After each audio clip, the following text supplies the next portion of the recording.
So I'm a fourth year joint major between interactive arts technology and business. I'm doing a concentration in design, having graphic design and photography as some of my main hobbies. I actually do online video games like Team Fortress 2.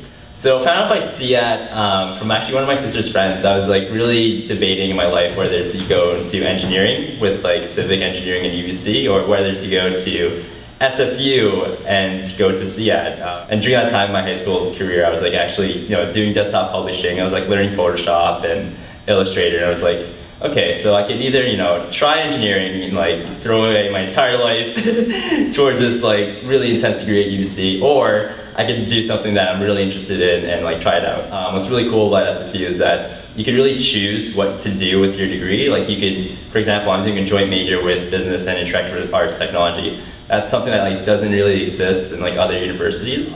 And I've stumbled upon this whole thing called social entrepreneurship, especially working as like a part-time freelance graphic designer. Like understanding the business side of things, like understanding where your client's coming from, as well as like actually learning like marketing theories, learning about financials. It's really important, I think. For myself, I know I definitely want to start up one venture in the future, just like kind of one of my lifetime goals.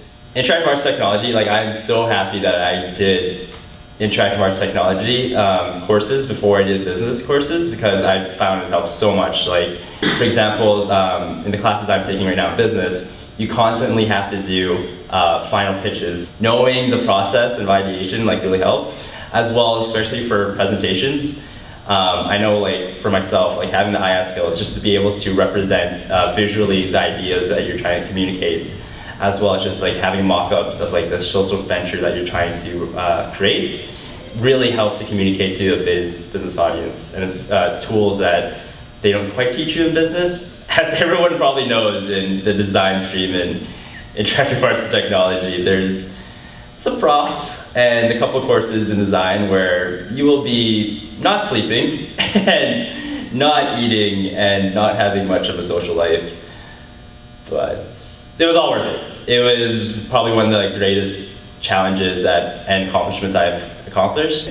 So yes, although it was hard, it was really more beneficial for me to, one, be able to actually push myself and really see what I'm capable of doing. Two, learn more about real project life and like industry standards. And three, to even get kind of introduced to different aspects of design. For example, 233, they introduce you to a whole wide spectrum of things like architecture, to spatial thinking, to graphic design. And in 338, you learn about immersive environments, interaction design, industrial design.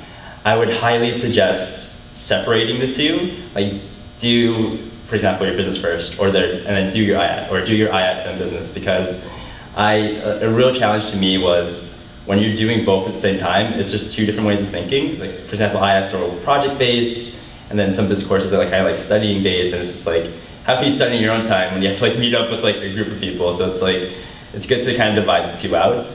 One of them would be the Seattle project you could go to during 233. We got in a group of about 12 people, and it was just a really interesting work experience, because you had 2 days, you gotta do this project, and you're forming this pretty big group, and you have a pretty big design brief that you have to accomplish. And to me, that was a very interesting learning experience, and it was actually quite fun because you guys spent 2 days in Seattle, and I love Seattle. And yeah, another one in my lower division would be this project. Me and my teammates, Trini Nguyen Don and Jun Yang, people who wanted to find different photography locations could just like put in some keywords. For example, hey, like I'm looking to take a photo at night of a statue, and then you could like put that in, and the system will like output some like locations in the greater Vancouver region. My upper division, I've recently started launching this venture called Greenographer. So I'm taking this course where basically for 6 weeks you get $400 of funding and you have to launch a venture.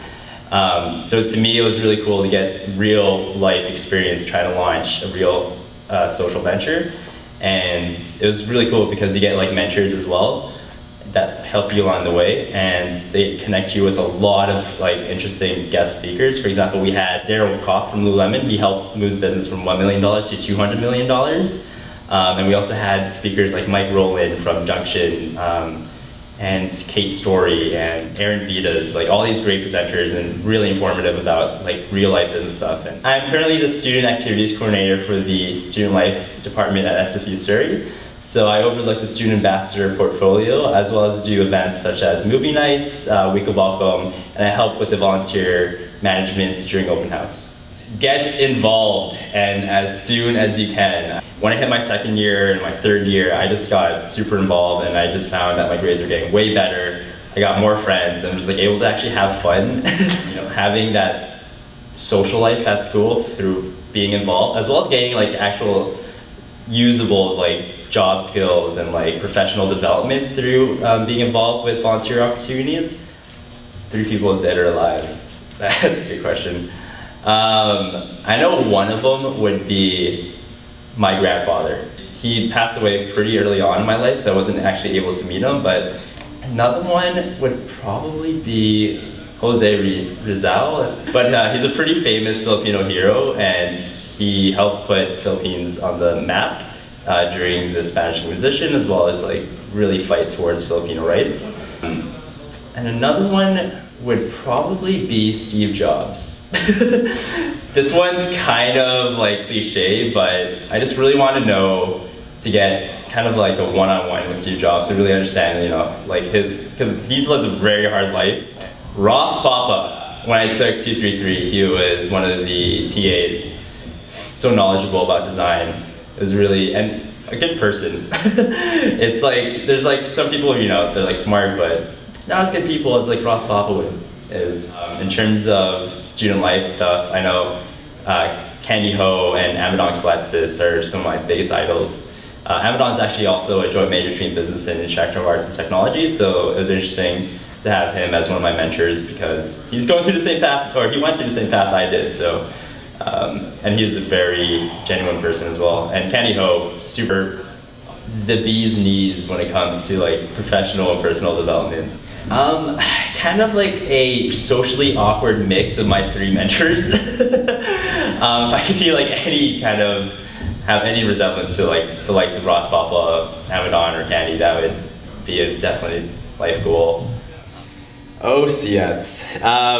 Depends on how well they know technology. For example, for my parents who aren't that well technologically inclined, I just tell them, hey, it's like the iPhone. Like imagine, you know, the people who create an application for the iPhone, who create the interface for it, who create the, you know, the ergonomics, the look and feel, the shape of it. To me, it's whatever you want to make out of it and whatever you want to aspire to get out of it. So.